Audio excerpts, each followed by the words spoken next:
Hola, ¿qué tal? ¿Cómo les va? Mi nombre es Martín Elizondo. Nos volvemos a encontrar en este espacio para hablarles hoy sobre el trastorno de pánico o comúnmente denominado ataque de pánico. Como vemos en la filmina que habitualmente utilizamos sobre los trastornos de ansiedad, la clasificación de los trastornos de ansiedad incluye el pánico con o sin agorafobia, de la que hablaremos luego. El ataque de pánico, según el DSM-4, es la aparición temporal y aislada de miedo o malestar intenso, acompañada de 4 de los siguientes síntomas, o más de ellos: palpitaciones, sudoración, temblores, sensación de ahogo, sensación de atragantarse, opresión, náuseas, inestabilidad, mareo, desmayo, desrealización, miedo a perder el control, miedo a morir, parestesias, escalofríos o sofocaciones. El trastorno de pánico suele aparecer de manera sorpresiva, un ataque de pánico en una situación totalmente inesperada. El trastorno se desarrolla a partir de la aparición del miedo a que se vuelva a desencadenar un nuevo ataque de pánico. Frecuentemente se da asociado a síntomas de agorafobia, debido a las conductas evitativas que produce este miedo.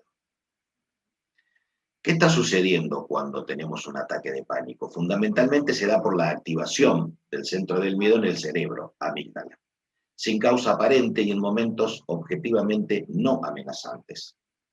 La presencia de este miedo activa el sistema de defensa, provocando los síntomas destinados para facilitar la lucha o la huida.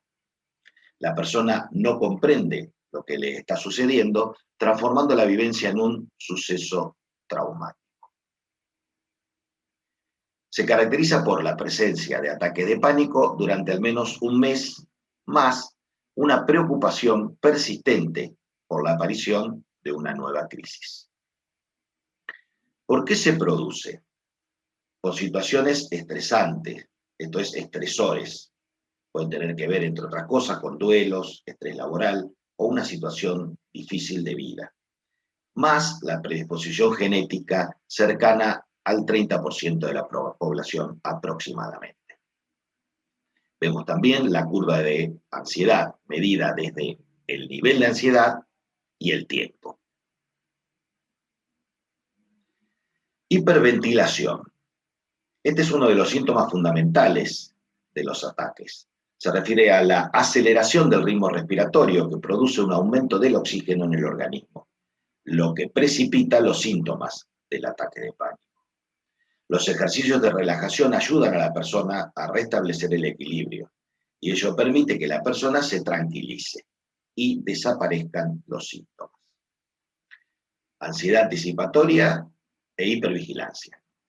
La ansiedad anticipatoria podemos definirla como miedo al miedo y se asocia a la hipervigilancia, que es el estado de alerta excesivo en el que la persona está constantemente chequeando la posible aparición de aquello que la atemoriza.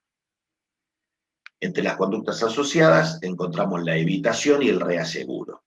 Cuando hablamos de evitación decimos que es la tendencia a evitar todas aquellas situaciones asociadas a la vivencia de ansiedad, por ejemplo, entornos o situaciones asociadas. El reaseguro es el comportamiento que brindan seguridad, como por ejemplo ir acompañados por determinadas personas u objetos.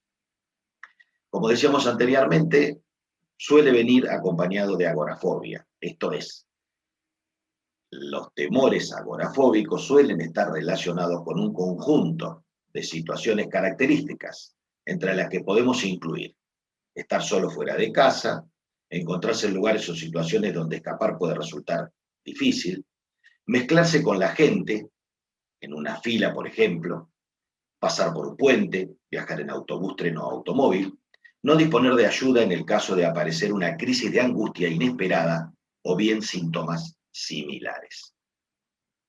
En la filmina, que los invito a que la lean, figuran las 3 etapas del desarrollo del trastorno de pánico: primera, segunda y tercera etapa. Tratamiento: terapia farmacológica. Para esto obviamente recomendamos siempre la consulta a un profesional especializado, psicoterapia grupal y o individual, psicoeducación, lo que estamos haciendo en este momento, explicaciones acerca de la naturaleza y el funcionamiento de la ansiedad, técnicas de respiración y relajación, técnicas de reestructuración cognitiva, esto es, modificar, rever pensamientos, creencias, valores, exposición, reequilibrio de las áreas del circuito holístico. Psicoeducación en el trastorno de pánico. La psicoeducación es fundamental en los pacientes. Por su carácter sorpresivo y desestabilizante, es importante hacer énfasis en que la persona comprenda lo que le está sucediendo. Es tranquilizador. La persona debe conocer los mecanismos neurofisiológicos del pánico y su carácter de involuntario. Es necesario que comprenda que no se va a morir, por más que sienta eso en ese momento. Y también es necesario que reconozcan los mecanismos del miedo y de la ansiedad para que pueda aprender a manejarlos. Reestructuración en los casos de trastornos de pánico. Es una fase importante de la terapia cognitiva y también es necesaria para la discusión de pensamientos automáticos provocados por el miedo. Sin embargo, en el caso de los trastornos de pánico, se puede pasar al afrontamiento casi después de la psicoeducación y el aprendizaje de las técnicas de respiración y relajación. Esta fase suele cobrar importancia para modificar creencias arraigadas que favorecen la interpretación del entorno como angustiante o amenazante. Afrontamiento en los casos de trastornos de pánico. En el caso de que aparezca con agorafobia, es crucial para que el paciente logre liberarse de su malestar. Luego de la fase de psicoeducación e incorporación de nuevas herramientas, la persona suele estar animada y dispuesta a hacerlo. Generalmente consiste en que la persona enfrente su miedo y, por ejemplo, se suba al transporte público al que teme tomar debido a la creencia de que volverá a tener un ataque. Mantenimiento y prevención ante posibles recaídas.